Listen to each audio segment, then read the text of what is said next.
Alright guys, today we're talking about heroes for hire and how they are the best and they will never ever ever ever be countered ever. Huh. No, I guess we're talking about Infinity Watch. The new team. I'll see you guys at the end of the video. I'm gonna hide for now. Let's start this Saga off talking about Gamora. Quickly, I'll go over her abilities. So her basic in the empowered form is going to apply 2 bleeds. In the non-empowered form, they took away the RNG from the extra attack, which is really nice. Her special in the empowered form, you're going to be able to use that on turn 1. It's going to clear death proof from all enemies. It's going to apply it to you in your Infinity Watch from 1 up to 3. It does huge damage, 400%, and applies heal block for 2 turns. It also cannot miss. The heal block is part of the T4 guys. So the unempowered special, it's a little bit better than before. So it's going to chain to 2 adjacent targets. On kill, it fills the speed bar by 100%, so that's similar to before. Counterattacks break this chain, however, here's where it gets better. If Adam Warlock is an ally, it'll chain to stealth targets and it cannot be countered. The ultimate's pretty similar to what it was before, guys. Gain offense up for 2 turns. You attack the primary target for 600% damage. On kill, you fuse speed by 100%. When you're empowered, it cannot be dodged or blocked. When you're unempowered, you gain offense up for 2 turns. You attack for slightly less at 450% damage. And on kill, you fill your speed bar by 100%. It's also got a cooler name, Requiem. So let's read this giant paragraph, guys. This is the passive for the unempowered Gamora. On spawn, gain 1 charged for each non-Infinity Watch ally. If health is at full, at the start of the match, you'll revive once with 20% of this character's max life, plus 20% for each Infinity Watch ally. On this character or any Infinity Watch ally's turn, you'll lose 1 charged. On any ally Adam Warlock's turn, you'll lose 2 charged. On turn, if you're not charged, that's when you become empowered. When you get empowered, you'll fill your speed bar by 50%. 20% of that is gated by a T4. You clear all negative effects from self, also gated by T4, and heal for 50% of this character's max health. If negative effects are removed, heal yourself for 10% per negative effect removed. When this character's health drops below 30%, apply taunt to the highest health ally and gain 2 regen for self. Gain 10% crit chance. You'll also give that to Guardians and Infinity Watch allies. You apply 5% crit chance to additional allies. You'll gain 10,000% resistance to defense down. Hello, Kestrel. When you do get empowered, your health, if full at the start of the match, you'll revive 20%, so you don't lose that passive when you become empowered. On turn, you'll flip defense up on any enemy that has defense up. So you'll flip it to defense down. When this character's health drops below 30%, you'll apply that taunt still. Here's where she gets really dangerous. You gain 15% piercing damage for each Infinity Watch ally. You still give the crit, you still get the crit, and you're still resistant to the defense down. So she's just a powerhouse, guys. Now let's quickly talk about Iso8 and T4s. Right now, I'm recommending Striker.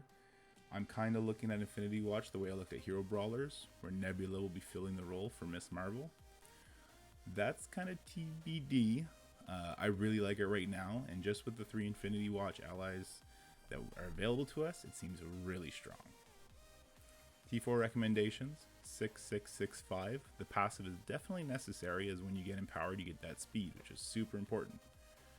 However, as you'll see from the footage, she hits so hard, and although most of what her T4s do is just damage, I think it's going to be incredible, and I definitely see this team having some long staying power, much longer than the heroes for hire. Let's talk about Gamora on her own in the Doom Raid. That's right, guys, the new Doom Raid that just started today. I got her up to ISO 4. I'm just on the far left lane, and let's just see what happens. So we basic, the RNG is taken out of it, so we all but take out the Jessica Jones with that deflect, and my Kestrel takes out basically everybody else. Now remember, Gamora is giving 5% crit to Kestrel as well, which is great, and to Zemo, who's going to be applying the vulnerables with that.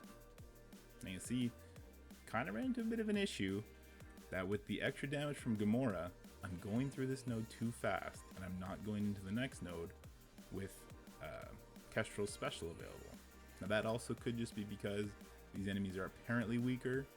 I'm not sure I'm sold on that, but it gets a little hard, and then we get through it anyway, but you'll see.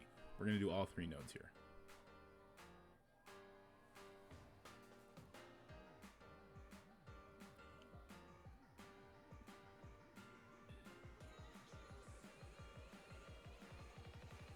So that's the first node.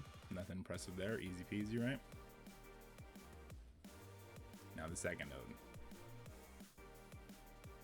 So I do have Zemo's ultimate up, but I do not have Kestrel's special up. I go ahead and I ult the Doctor Strange, and he's all but gone. Now I know I have to kill the Doctor Strange because he's going to go before any of my other allies, so I need to take him out here.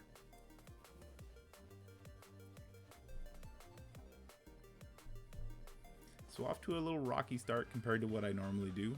As if you've seen my video, you've seen that. Just learning the new raid, the breaking points, and how quickly we're going through these enemies is changed, but we'll get through that. And I do think Gamora has value, and she's not going to be a wasted ISO level 5 if you choose to go that way. Whether it's because she's going to be used to destroy in war against that Kestrel Heroes for Hire team, if it's going to be an arena, which I think is very possible. This might be the next Black Order team, or in the Doom raid, you're going to get great use out of Gamora.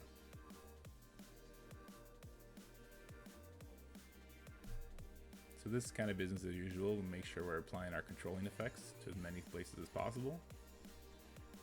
Look how hard that special hit for. She did have offense up, but man, did that ever hit hard. I'm not making the same mistake I made on the first node. I'm saving that Kestrel special for the boss node. Red Guardian's doing his thing, and now we have an empowered Gamora. Watch this damage, guys. That's pretty big. Her and Kestrel together, they're going to just dominate this Doom raid. And when you get Moondragon in the mix, it's going to be even more dangerous. Here comes her ult. Oh no, I'm going to special here. Completely took out that Deadpool. When they took the RNG off that basic, it increased her damage so much. Anything that removes RNG, I'm a favor of, always.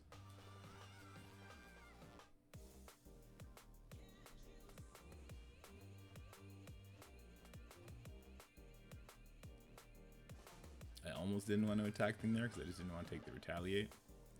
But Gamora goes in, finishes off the thing.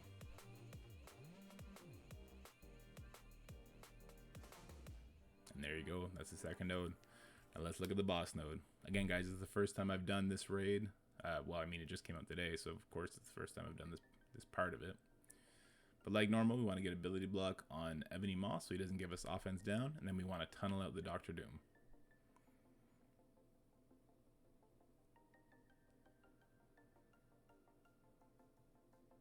I'll also mention my Gamora is only level 75, gear tier 14. She's 5 red, and she only has her passive T4 for now. I'm definitely going to change that. Like I was talking about before, guys, her damage is so crazy, even alone. I can't imagine how good she's going to be on an Infinity Watch team where she's starting out empowered. So there goes Doom. Now we take out the Ebony Maw, so we don't get the slow and the speed rewind. Gamora will love tap him away.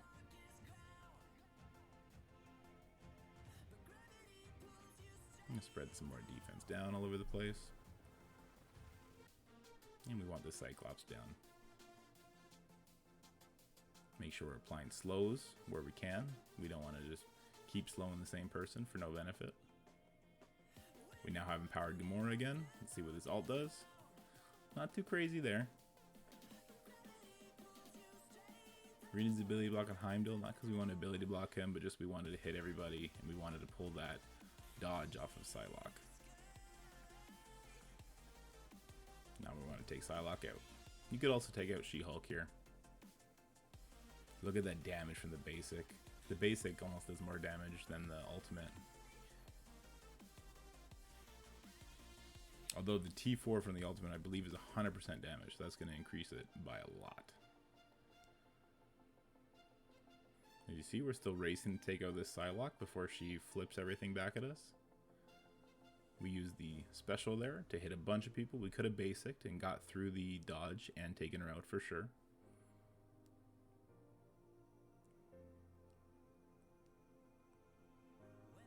I'm going to go ahead and use the ult here just to ping around, get some slows out there. And then we're not going to get any slows because everything just dies. We want to take out this Proxima before she reaches her stun turn. We do get offense down, which is a pain.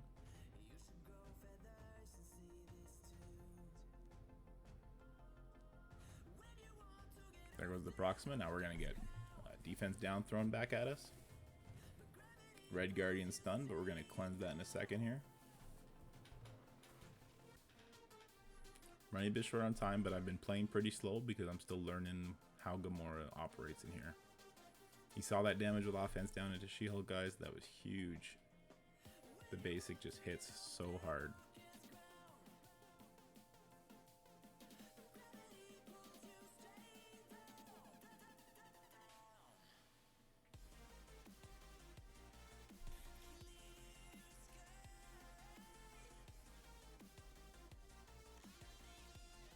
So we lose Emo. That's alright, because we do have an empowered Gamora. She just lost that offense down. We still have Kestrel, Gamora, Night Nurse, and Red Guardian, and we're going to be just fine. Could have put this on auto at this point. Probably should have, just to save on time. But you'll see how it goes.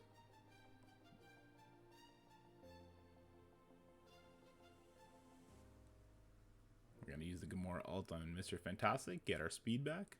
Now we also have offense up. We use the special. Huge damage across the board.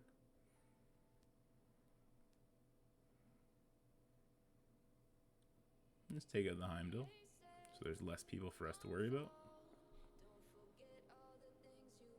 It's very cool how her mechanics and her animations, how she just kind of backhands her sword from ranged and hits people. I think that's really dope.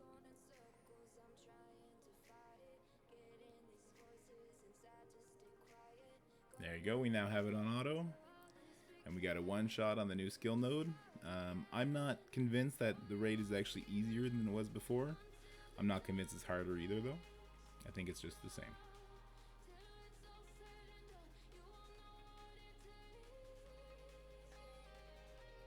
Her damage, it's so refreshing, her damage over Nick Fury's in this team comp. And I think with Moondragon, it's going to be even better. She's going to get charged faster. She's definitely, I think, a skill rate essential at this point. Well, now let's look at her in war against Doom. But kind of not really. So this is obviously an extreme overkill. In this war, we have an extreme punch down.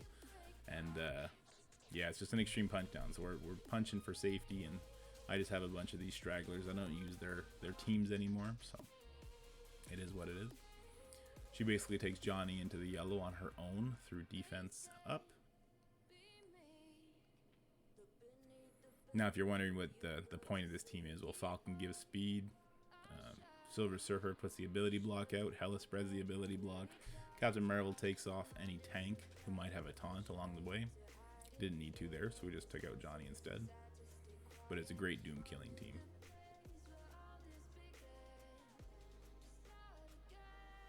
Shout out to a guy in our Discord, Bonzi. I didn't really think about using Hela and Silver Surfer against Doom teams because I had a Hela team already and a Silver Surfer team already. But this worked super well. And Gamora helps. She does. Her damage is great. Watch her here.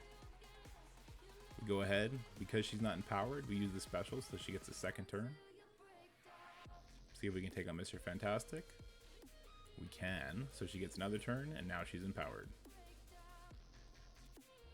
She does the big special damage, almost takes out Invisible Woman.